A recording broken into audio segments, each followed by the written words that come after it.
Hi అండి అందరికీ. ఈరోజు ఏంటంటే మా అన్నోళ్ళు కొత్తగా ఇల్లు కట్టుకున్నారు. నూతన గృహప్రవేశం జరిగింది. ఇళ్ళల్లోకి అయితే అంతా నైట్ 9 అంతా వెళ్ళిపోయారు. తెల్లవారి ఫంక్షను అండ్ సత్యనారాయణ స్వామి వ్రతం పెట్టుకున్నారు. ఆ వ్రతానికి అంతా ప్రిపరేషన్స్ అంతా జరుగుతూ ఉన్నాయి. పంతులు గారు అంతా ప్రిపరేషన్ చేస్తూ ఉన్నారు.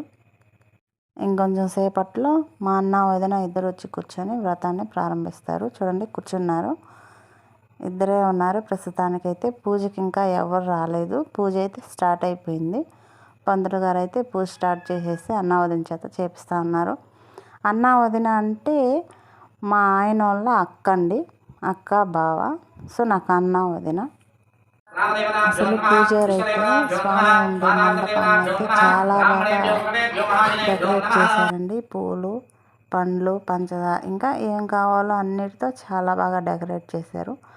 మీకోసం అయితే కొంచెం సేపు నేను ఆ మంత్రాలను అయితే వినిపిస్తాను, వినండి. చాలా బాగా పూజ జరిపించారు. చూడండి ఏమేం కావాలో అన్నీ తెచ్చుకొని మరి చాలా బాగా వ్రతం జరిపించారు. పూజారి గారు ఏం చెప్పారంటే ఆ వ్రతాన్ని చూడండి, వినండి.